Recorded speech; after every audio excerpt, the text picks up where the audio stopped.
I'm Blake Hargreaves. Welcome to FutureStops.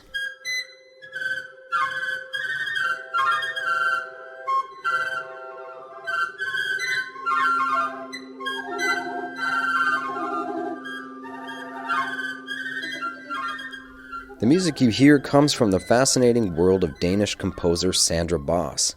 Unlike other pipe organ composers, who have to visit a church and adapt to the instrument they find there, Boss uses old and discarded pipe organ components to create her own bespoke instrument, powered by MIDI technology and an interest in unusual sound sources. I've been working a lot with old, antique test equipment, like tone generators, and also like reel-to-reel tape recorders and just normal tape recorders, and also hearing test machines actually. And I guess the reason why I began to work with these machines was that I wanted to search back to some kind of like the original setting for electronic music. Because as I said earlier, my background is actually in classical music, but then at some point I started to make my own music on the computer. And when I first started out on that, it was like totally wild for me that you could just like take whatever sound into your computer and make your own compositions. And it was really an eye opener for me, that kind of approach, because I was at that point I was only used to like reading notes on a paper. Um but at some point I also felt that it was I lacked some kind of direct dialogue with the sound material, and also a physical connection. So that was why I wanted to like go back in history and see, okay, how did this electronic music actually start out, and could I somehow, not like I didn't want to like just make a nostalgic uh, project where I just did the same as they did in the old days, but how could I be inspired by this approach where they were actually working with big machines, and they had to like cut the tape and touch something actually like really primitive. I wanted to touch the sound. Um, so began to work with this old test equipment, um, and um, and it was a really the good thing about it was actually that the material was really sparse. I didn't have like a lot of possibilities, like in comparison to like just making music on your computer, and you could just like record whatever sound, or you could make whatever sound. You could just do whatever. But here I like kind of made a dogma for myself. I only had these test equipments that could make sine tones, um, and then I had like a tape recorder where I could like slice up the sound.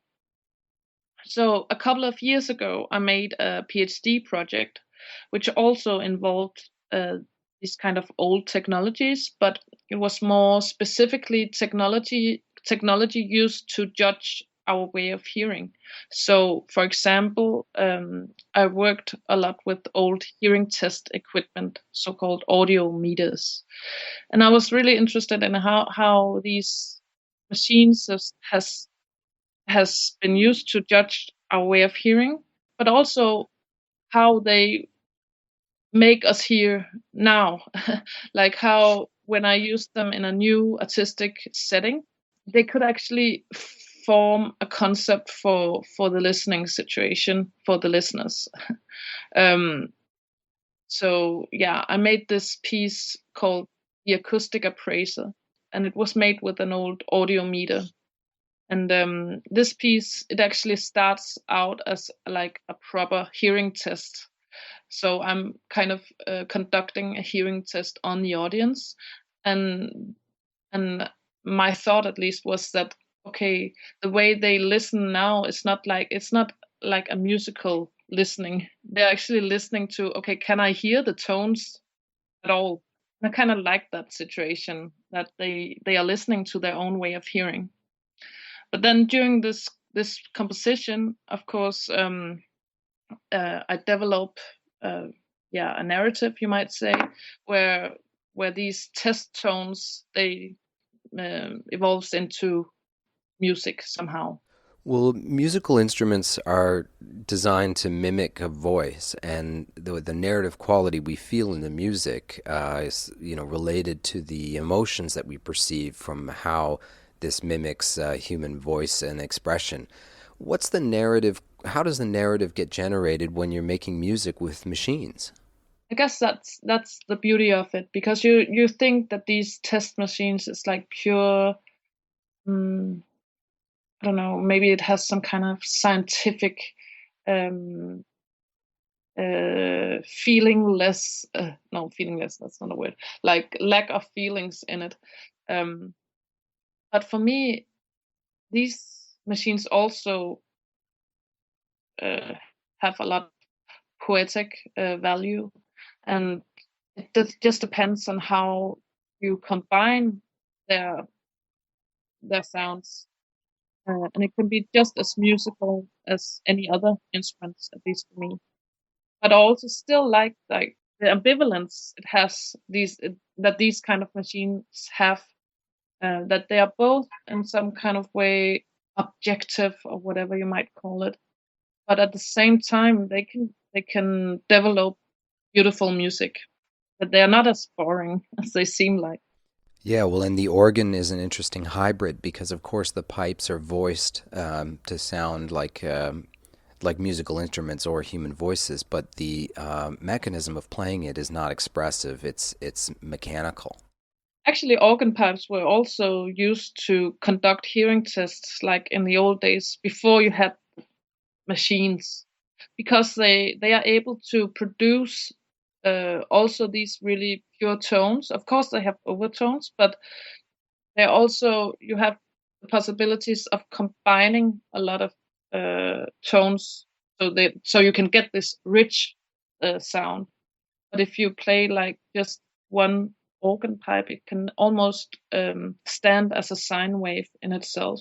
Sandra Boss's sensitivity as a sound artist and her fascination with the mysterious and untapped world of calibrated technical test equipment inform her approach to the organ, an instrument she's never formally studied.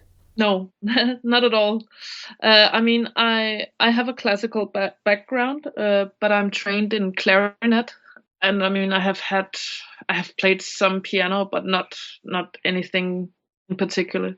So I just got the offer from there's a church in Copenhagen that is now a concert place, and the guy who kind of has this director of this concert place, he just asked me one day if I could be interested in making something for the organ. I was like, whoa, could I actually do that?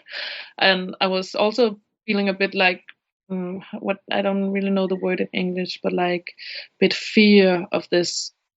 Could I, as like a normal person, approach this instrument?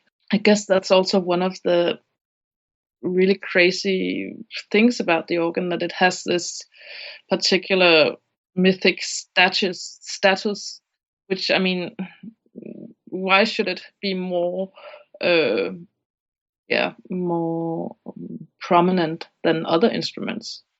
So it was really nice to be asked by this guy to do something for this church organ, and he gave me totally free room to just explore the instrument. And so I just sat there by the instrument and tried to like push the buttons and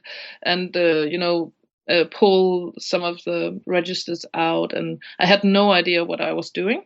But in the end, I was just experiencing it as a large synthesizer where I could like form my own sounds. And can you say anything else about how it felt, based on your previous fear or intimidation of the instrument and then sort of overcoming that? You're really hidden up there when you play on a church organ. You're like hidden within the instrument, and I guess I kind of liked that. So I I I quickly didn't think about my fear, because I was just up there with the instrument. And also in the concert situation, it was like audience, because you're just behind the instrument. So at some there was like a lot of similarities of making. I had done some like acousmatic electronic music at that point, where you make music for loudspeakers, and where it's not the performer who are in focus, but it's like the sound in itself. And that particular thing I thought was like kind of similar with the playing on a church organ. But it wasn't me who was in the center anymore. It was the music. The experience of performing her work live on a church pipe organ and her taste for antique technologies come together with a love of acousmatic elements and tactile interfaces in Boss's automatic organ, an instrument of her own design with a modern MIDI keyboard controlling old hand-picked organ pipes. It has two rings. It has like wooden pipes and then tin pipes, and well, these pipes are from like old church organs. Like they were to be thrown out.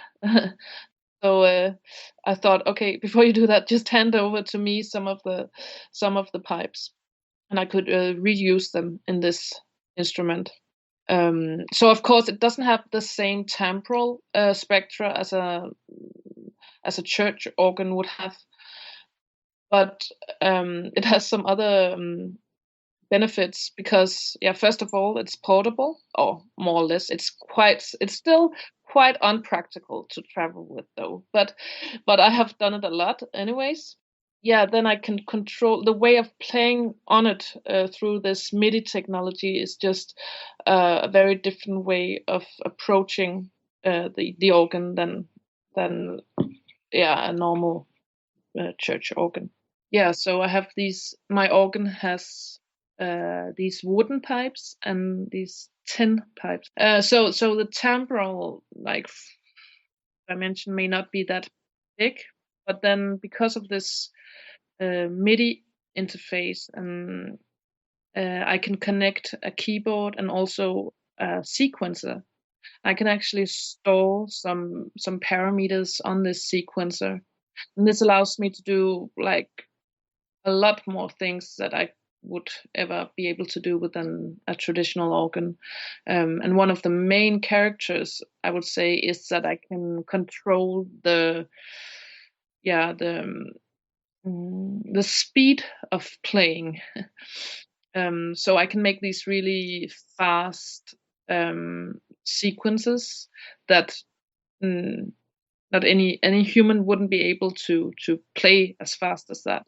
And it's as fast that it's not only like playing fast, but it becomes like a structure of sound, or like sound quality in itself.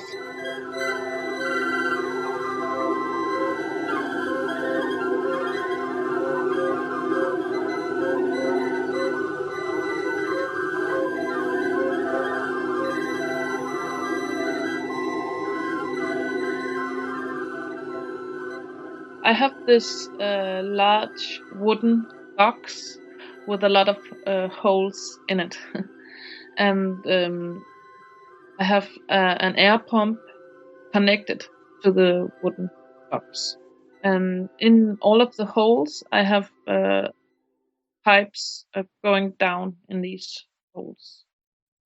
And inside of the wooden box are a lot of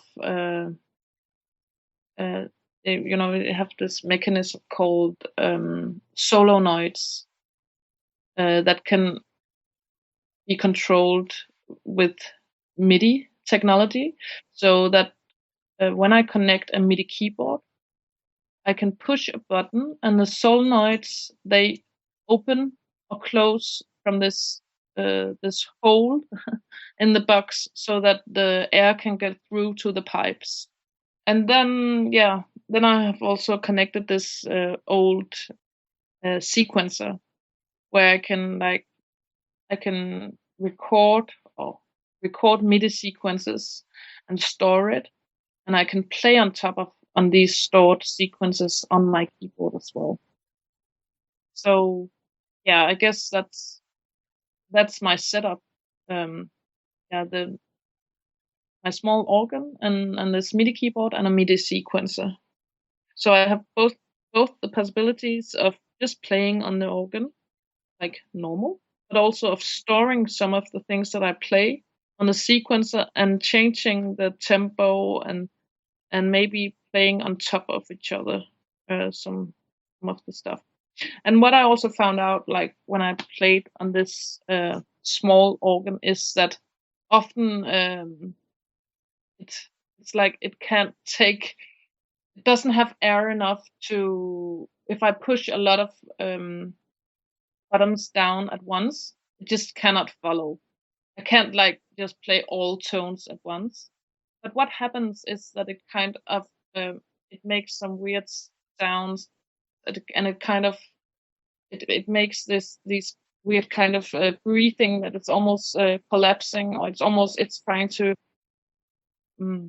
catch its breath to follow my instructions. And I use that, I integrate that in the compositions, like trying to explore the capacity of the system itself. Yeah, in that sense, it really becomes an organ like a human organ. Yeah, human organ. Yeah, yeah. For me, it has a lot of human um, associations in it, like the way of breathing, and there's this human recognition in it. But when I also play it through this technology of the MIDI technology, it becomes totally dehumanized again, because it makes sounds that no human could ever make. In so much of her work, Sandra Boss explores the relationship between the human and the inhuman, and how that gets expressed when we interact with technology, especially technologies designed to heal or enhance our human abilities. Drawing on this relationship and her background in immersive sound installations, Boss expands the palette of what an organ can do digitally and the physical means of experiencing it. The organ, it definitely contained a lot of my interests in one, and it also contained many of the dilemmas for me. Like when at that before I worked with the organ for the first time, I was like as I set into this acousmatic world of music, where I had made a lot of speaker installations with electronic music.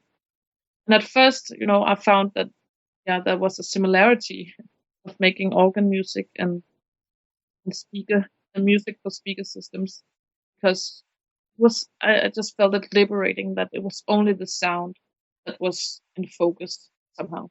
But then sometimes I also just lacked the physical and or the visual side of it, and the contact with the audience. Yeah, which was also why I wanted to bring the organ down from its pedestal down to the people, sort of. One other really interesting perspective of making my own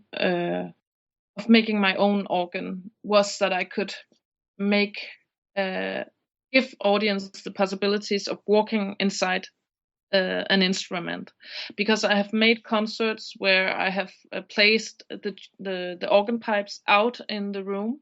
I've connected the organ pipes with tubes to my blower system, and then the audience could like choose to walk close to one pipe or stand in the middle and hear the whole thing as a multi-channel surround system, actually. And I kind of liked that idea. That was one of the first things I thought of when I encountered the church organ the first time, was how can I bring this experience of walking inside an instrument to the audience. And that's still a thing that I'm very interested in working on. Huh. And when you perform, you're standing in front of the audience, as you said, and bringing the organ to the people. I was wondering, when you perform, are you composing, are you improvising, or auto-composing, or are you presenting a prepared work? I normally I work with compositions, so I have like prepared what to play. very much in detail before I come to a concert situation. But of course, it always ends up with like there's some parts where I end up doing something new. There's something appears, and I just need to go down that road. But with this home built organ, I have actually made some sequences stored on my sequencer.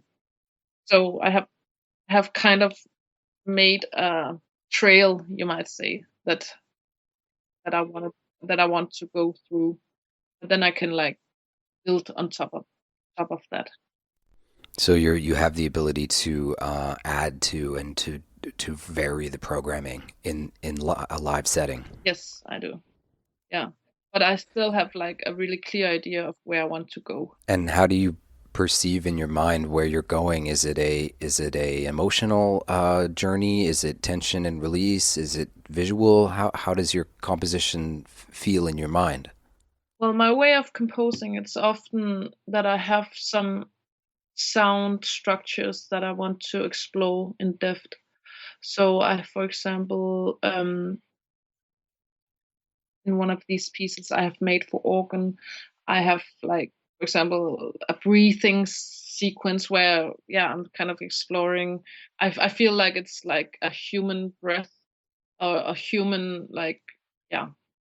For me, it's like a picture of a human breathing. And then another part, I have this picture of birds flying, and another part, I have like a picture of uh, some kind of industrial setting with machines working. And another part, I have like some kind of weird screaming going on. So I guess I get some kind of pictures in my head when I like, okay, I have this sound. I want to explore it. It gives me some associations, and I for almost a scene that I want to explore.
You're listening to the FutureStops podcast, an initiative of the Royal Canadian College of Organists. My name's Blake Hargreaves, and I'm your host as we explore the world of the 21st century organ. We just heard today's feature piece, an excerpt of Luft, Danish for air, performed by Sandra Boss on the automatic organ, recorded live in Copenhagen last year. One of the most important questions to explore for any contemporary artist working with the pipe organ is the context in which it resides, be it a church, synagogue, movie theater, or shopping mall. What's unique about Sandra Boss's use of pipe organ is how she finds ways to take this massive stationary instrument and sort of put it in her pocket, reimagining new contexts and experiences of the instrument. It's just so good to see that people are trying to find new ways of getting the instrument detached from its original setting, and and also like bringing organ music to the people instead of that the people needs to go to church to experience this instrument, because also there's like this specific tradition of the music of organ. When you say organ music to people, they're like, oh yeah, they get some kind of maybe specific associations of how organ music should sound like. And I think this way of detaching the organ from the church room also opens up new possibilities for what organ music could be. At least it has for me. Sandra Boss's career is a fascinating deep dive into the ways human beings express themselves and interact with technology connected to health, hearing, and listening. Before the Industrial Revolution, pipe organs were the most complex technologies in existence, and it seems fitting that Boss's artwork follows a path which eventually intersects with the instrument. Even more so when you consider how the name of the organ recalls an organ in a living body. With her automatic organ compositions and performances, Sandra Boss brings to life the processes, both automatic and willful, which animate our bodies and existence, and constitute such an important part of any spiritual question we might seek to answer, or the simple enjoyment of music. With its MIDI keyboard connected to an irregular assortment of pipes, the automatic organ gives a lovely critical edge to her music by uniting disparate elements and breathing new life into technologies both old and new. We'd like to thank Sandra Boss for joining us today. We'd love it if you would join us too on social media at FutureStops and FutureStops Podcast, where you can bring your voice to the conversation and enjoy images and sounds from today's episode and past ones as well. Today is Giving Tuesday, the global generosity movement when people join together and rally for favorite causes. If you enjoy this podcast, please consider supporting us. Donations can be made on our website at rcco.ca. Just click on National Donations under Support Us and select FutureStops Podcast. FutureStops is a podcast from the Royal Canadian College of Organists, produced by Andrew O'Connor with Haley Raymond as community manager and executive producer Elizabeth Shannon. I'm your host, Blake Hargreaves.